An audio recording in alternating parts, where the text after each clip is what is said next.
നമസ്കാരം. ഫുട്ബോൾ പേരിന്റെ പുതിയ വീഡിയോയിലേക്ക് എല്ലാവർക്കും സ്വാഗതം. ഇന്നലെ സ്ട്രൈക്കർ മയത്തിന്റെ ബഹളമായിരുന്നു. മറ്റാരുമല്ല, ന്യൂക്കാസിലും അതുപോലെ തന്നെ ലിവർപൂളിനും ഇടയിൽ ഇന്നലെ എന്തൊക്കെയാ സംഭവിച്ചത് അല്ലേ?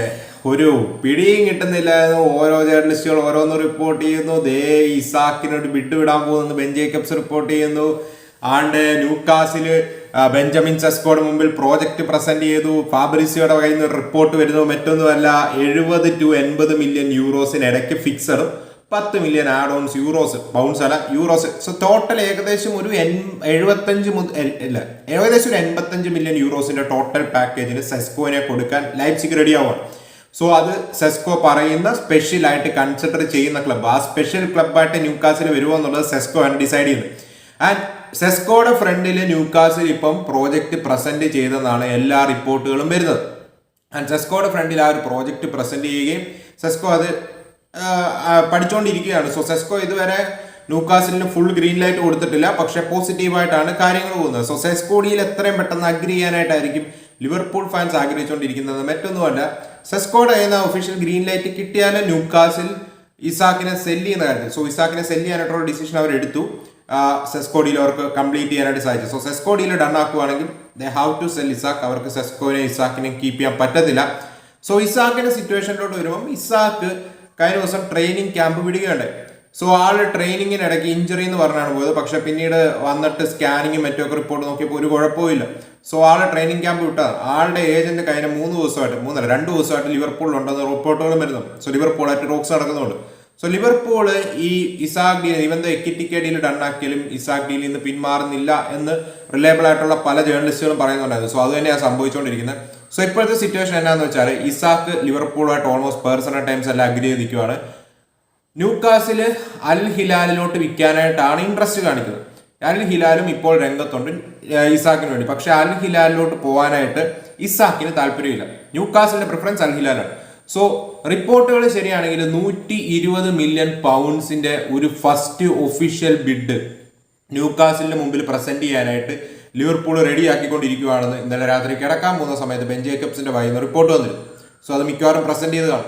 സോ 120 to 150 മില്യൺ പൗണ്ട്സ് ഇതിനിടയ്ക്ക് ലിവർപൂൾ സ്പെൻഡ് ചെയ്യാൻ വില്ലിങ്ങ. 120 മില്യൺ പൗണ്ട്സ് ആയിരിക്കത്തില്ല ഫൈനൽ ബിഡ്. എല്ലാ റിപ്പോർട്ടുകളും സൂചിപ്പിക്കുന്നത് 150 മില്യൺ പൗണ്ട്സ് വരെ ആഡ് ഓൺസ് ഉൾപ്പെടെയുള്ള ഒരു ടോട്ടൽ പാക്കേജ് വരെ ലിവർപൂൾ സ്പെൻഡ് ചെയ്യാൻ റെഡിയാണ്.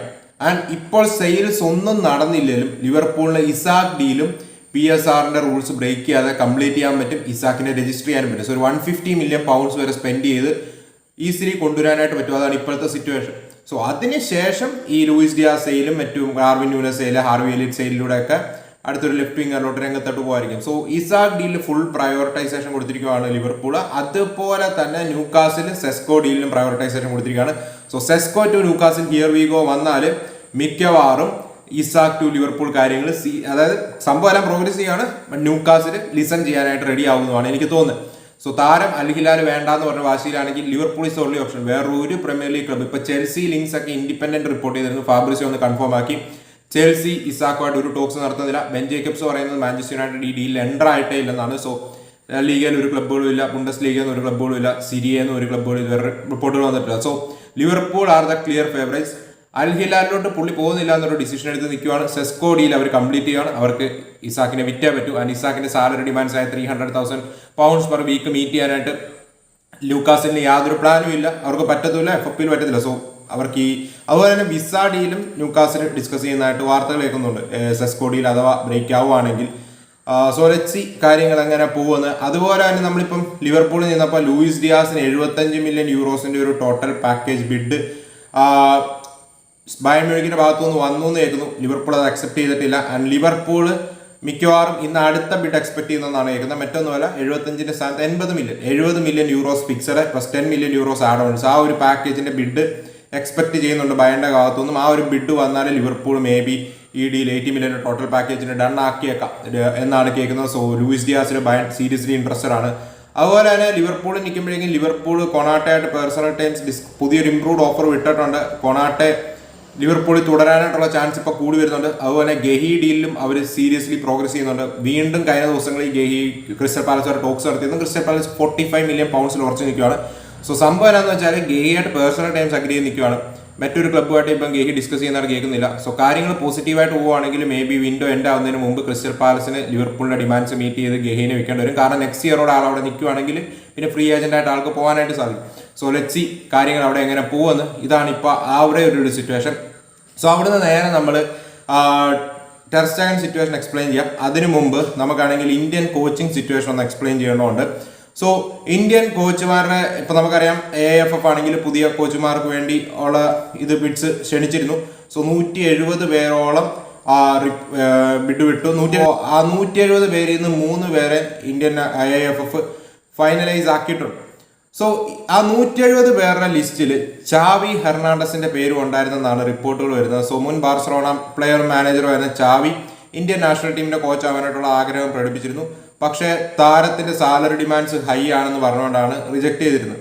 സോ താരം ഓൾമോസ്റ്റ് ഇന്ത്യൻ മണി വരുമ്പോഴേക്കും 6 crores പെർ മന്ത് ആ ഒരു റേഞ്ചിലായിരുന്നു ഇവിടെ ബാർസലോണയിലും മറ്റുമൊക്കെ ഏൺ ചെയ്തുകൊണ്ടിരുന്നത്. സോ ഓൾമോസ്റ്റ് ആ ഒരു സിമിലർ ആയിട്ടുള്ള എമൗണ്ട് ആയിരിക്കണം ചോദിച്ച് കാണേണ്ടത്. സോ അത് മിക്കവാറും AFF അഫോർഡ് ചെയ്യാൻ സാധിക്കത്തില്ലായിരിക്കും. സോ ചാവി ഹെർണാണ്ടസിനെ വേണ്ട എന്ന് പറഞ്ഞ് പുഷ് ചെയ്തു. സോ എന്താണ് അതിനെക്കുറിച്ചുള്ള ഒപ്പീനിയൻ എന്ന് പറയാൻ, ചാവി ഇവിടെ വന്നാൽ ശരിയാവും, പുള്ളിയുടെ ഫിലോസഫീസ് കളിക്കാനുള്ള പ്ലേയേഴ്സ് നമുക്കുണ്ടോ എന്നുള്ളൊരു ക്വസ്റ്റ്യനും ഉണ്ട്. പിന്നെ ചാവിനെ ഒന്നും അഫോർഡ് ചെയ്യാൻ പറ്റത്തില്ല, നമ്മുടെ AFFന്റെ ഫണ്ട്സിന്റെ ഫൈനാൻഷ്യൽ സിറ്റുവേഷൻ നമുക്ക് കാണാം.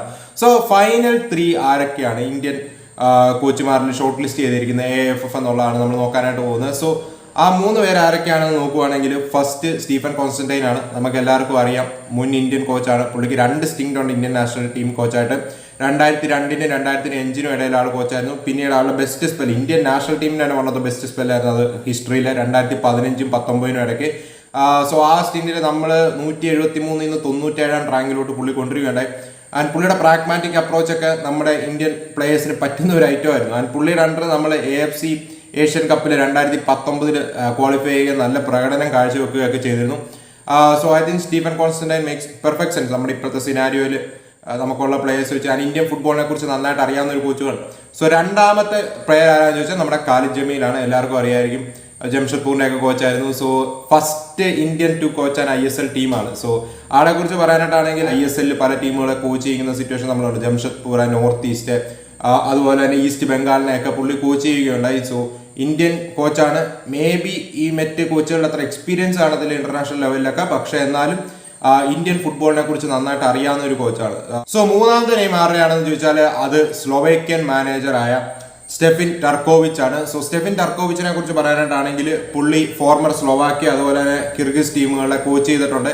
സോ കിർഗിസിനെ വെച്ച് പുള്ളി 2027 ഏഷ്യ കപ്പിന് AFC ഏഷ്യ കപ്പിന് യോഗ്യത നേടിക്കൊടുക്കുകയുണ്ടായി. അതുപോലെ തന്നെ സ്ലോവാക്യനെ വെച്ച് പുള്ളി 2020 യൂറോസിൽ സ്ലോവാക്യയുടെ കോച്ചൊക്കെ ആയിരുന്നു പുള്ളി. സോ ഇന്റർനാഷണൽ എക്സ്പീരിയൻസ് ഉള്ള ഒരു മാനേജറാണ്. പക്ഷെ ഇന്ത്യൻ ഫുട്ബോളിനെ കുറിച്ച് പുള്ളിക്ക് വലിയ ഐഡിയ ഇല്ല. ബട്ട് ഈ പറഞ്ഞ 3 പേരുടെ ലിസ്റ്റിലും മേ ബി ഏറ്റവും കൂടുതൽ ഇന്റർനാഷണൽ എക്സ്പീരിയൻസ് അതുപോലെ ബിഗ് ഗെയിം എക്സ്പീരിയൻസ് ബിഗ് പ്ലേയേഴ്സിനെ, ഷെസ്നി പോലത്തെയൊക്കെ പ്ലേയേഴ്സിനെ പുള്ളി ബ്രോസോവിച്ചിനെയൊക്കെ കോച്ച് ചെയ്യിപ്പിച്ചിട്ടുള്ളതാണ്. സോ അത്യാവശ്യം സ്ലോവേക്കിയയിൽ ധാരാളം അവിടുത്തെ ലീഗിലുള്ള ടീമുകളുടെ കോച്ചായിട്ടും പുള്ളി നിന്നിട്ടുള്ളതാണ്. സോ ധാരാളം എക്സ്പീരിയൻസ് ഉള്ള ഒരു കോച്ചാണ്. സോ പുള്ളി മേ ബി ഫ്രണ്ട് റണ്ണർ ആവാനായിട്ടുള്ള ഒരു സാധ്യത തള്ളിക്കളയാൻ പറ്റത്തില്ല. സോ ഈ 3 പേരിൽ ആരെയായിരിക്കും നിങ്ങൾ പ്രിഫർ ചെയ്യുക എന്നുള്ള ഒരു ഒപ്പീനിയൻ പറയുക. So sorry for that sound, വെളിയിൽ ആ ഒരു അറിയാലോ ആ ഒരു ചെറിയ സൗണ്ട് വരുന്നതാണ്, ഐ എം സോറി. സോ അവിടുന്ന് നമ്മൾ അടുത്ത അപ്ഡേറ്റ്സിലോട്ട് പോകാനായിട്ടാണെങ്കിൽ ടെർ സ്റ്റെഗന്റെ കാര്യത്തിൽ ഒരു അപ്ഡേറ്റ് വന്നിട്ടുണ്ട്. സോ മാർക്ക് ആൻഡ്രെ ടെർ സ്റ്റെഗൻ ബാർസലോണയ്ക്ക് ചെറിയൊരു തലവേദന ക്രിയേറ്റ് ചെയ്ത് തന്നിട്ടുണ്ട്. നമുക്കറിയാം മാർക്ക് ആൻഡ്രെ ടെർ സ്റ്റെഗന് ബാക്കിന്റെ ഒരു ഇഷ്യൂ ഉണ്ട്. സോ അതിന് മേ ബി സർജറി എടുക്കാനായിട്ട് ക്ലബ്ബ് സജസ്റ്റ് ചെയ്യുന്നുണ്ട്. മാർക്ക് ആൻഡ്രെ ടെർ സ്റ്റെഗന് തൽക്കാലം ക്ലബ്ബ് വിടാനായിട്ട് പ്ലാൻ ഇല്ലെന്നായിരുന്നു റിപ്പോർട്ടുകൾ വന്നുകൊണ്ടിരുന്നത്.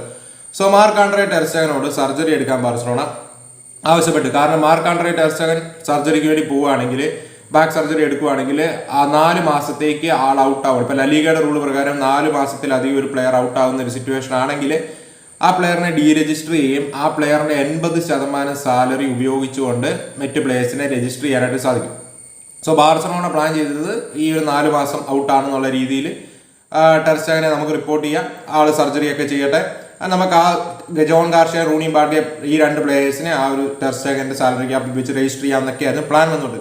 പക്ഷെ ടെർ സ്റ്റെഗൻ കഴിഞ്ഞ ദിവസം ഒരു കുറിപ്പ് എഴുതുകയുണ്ടായി, ആള് സർജറി ചെയ്യാൻ പോവാണ്, എല്ലാം ചെയ്തു പോയി, എല്ലാം ഡോക്ടറെല്ലാം കാര്യങ്ങളെല്ലാം സംഭവം ചെയ്തു, ഞാനാണെങ്കിൽ എൻ്റെ ഹെൽത്തിൻ്റെ കാര്യം നോക്കാൻ പോവാണ്, അതാണ് ഇതാണെന്ന് പറഞ്ഞ് വലിച്ചു നീട്ടിക്കൊണ്ടുള്ള ഒരു രീതിയിൽ. പക്ഷെ ആ ഒരു പോസ്റ്റിൽ ശരിക്കും ക്ലിയർലി ബാർസലോണയ്ക്ക് പണി തരാനായിട്ട് തന്നെയാണ്, ബോർഡിന് അഗേൻസ്റ്റ് ഉള്ള ഒരു ആക്ഷനായിട്ട് തന്നെയാണ് പുള്ളി അത് കുറിച്ചത്. മറ്റൊന്നുമല്ല, തനിക്ക് 3 മാസത്തേക്കുള്ള വിശ്രമമാണ് പറഞ്ഞിരിക്കുന്നത്. 3 months കഴിഞ്ഞിട്ട് താൻ തിരിച്ചു വരും എന്നുള്ള രീതിയിലാണ് ആളിട്ട്. ലലീഗയുടെ റൂൾ പ്രകാരം 4 മാസം അതിൽ കൂടുതലോ, അതായത് 120 days ഓർ മോർ അതിൽ കൂടുതലാണെങ്കിൽ മാത്രമേ ഡീരജിസ്റ്റർ ചെയ്യാൻ പറ്റത്തുള്ളൂ. സോ ഒരു പ്ലെയർ നമുക്കറിയാം ഇങ്ങനെ പർട്ടിക്കുലർ 3 months എന്ന് പർട്ടിക്കുലർലി ആരെങ്കിലും എടുത്തെഴുതും. എന്തെങ്കിലും ഒരു ഇഞ്ചുറി വരുവാണെങ്കിൽ നമ്മൾ എന്താ പറയുന്നത്, 3 months ഞാൻ പുറത്താന്നല്ല പറയുന്നത്. ആ പ്ലെയർ പറയുന്നത് ഞാൻ എത്രയും പെട്ടെന്ന് തിരിച്ചു വരാൻ ശ്രമിക്കും എന്ന് പറഞ്ഞൊരു കുറിപ്പല്ല എഴുതുന്നത്.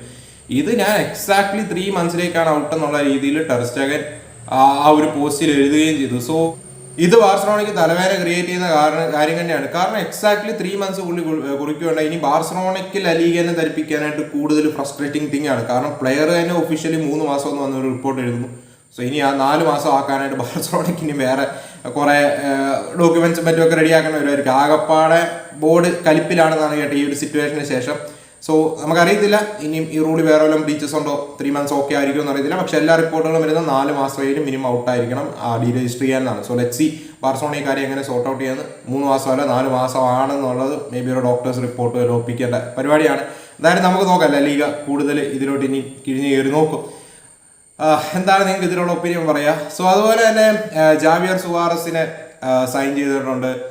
ഗ്യോക്കർസിന്റെ റീപ്ലേസ്മെന്റ് ആയിട്ട് സ്പോർട്ടിങ് 25 million euros ടോട്ടൽ പാക്കേജും അതുപോലെ 10% ഫ്യൂച്ചർ സെല്ലോൺ ക്ലോസും അൽബീറയ്ക്ക് കൊടുക്കുന്നതാണ്. സോ ലെറ്റ്സ് സീ കാര്യങ്ങൾ എങ്ങനെ പോകുന്നത്. പിന്നെ കുറെ അപ്ഡേറ്റുകൾ വരുന്നുണ്ട്.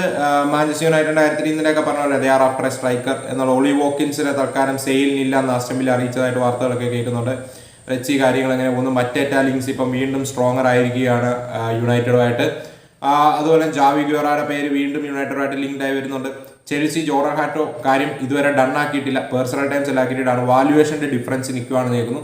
44 million ചെൽസി ഓഫർ ചെയ്യുന്നു. 52 million പൗണ്ട്സ്, യൂറോസ് അല്ല പൗണ്ട്സ് ആണ്. 44 million പൗണ്ട്സ് ഓഫർ ചെയ്തു. 52 million പൗണ്ട്സിൽ അയാക്സ് ഡിമാൻഡ് ചെയ്തുകൊണ്ടിരിക്കുകയാണെന്ന് കേൾക്കുന്നു. പിന്നെ ചാവി സിമൻസിന്റെ ആസ്കിംഗ് പ്രൈസ് 70 million euros ആണ് ലൈപ്സിഗ് ഡിമാൻഡ് ചെയ്യുന്നത്. ചെൽസി അത് മീറ്റ് ചെയ്യാൻ ഉദ്ദേശിക്കുന്നില്ല. പ്ലെയറോട് പേഴ്സണൽ ടൈംസ് അഗ്രി നിൽക്കുകയാണ്.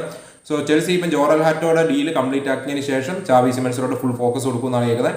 അതുപോലെ തന്നെ ആർസണൽ പേഴ്സണൽ ടൈംസ് എല്ലാം അഗ്രീഡ് ആണ്. താൻ ആർസണലിലോട്ട് നീങ്ങുവാണെന്ന് ടീംമേറ്റ്സിനെ അറിയിച്ചതായിട്ടുള്ള റിപ്പോർട്ടുകളും വരുന്നുണ്ട്. സോ ഇതൊക്കെയാണ് ഇപ്പം നടന്നുകൊണ്ടിരിക്കുന്ന വാർത്തകളും വിശേഷങ്ങളും. ആൻഡ് പലീന ടോട്ടർനാം ലിങ്ക്സും സ്ട്രോങ്ങർ ആയിക്കൊണ്ടിരിക്കുകയാണ് ബയൺ മ്യൂണിക്കിന്റെ. സോ ബയൺ 30 million പൗണ്ട്സ് ആണ് ഡിമാൻഡ് ചെയ്യുന്നത്. എന്തായാലും നെഗോഷിയേറ്റ് ചെയ്ത് കുറയ്ക്കുമായിരിക്കും. ലെറ്റ്സ് സീ 30 വയസ്സുകാരനായ പോർച്ചുഗീസ് മിഡ്ഫീൽഡറിന് വേണ്ടി ടോട്ടർനാം സീരിയസ്ലി ഇൻട്രസ്റ്റഡുമാണ്.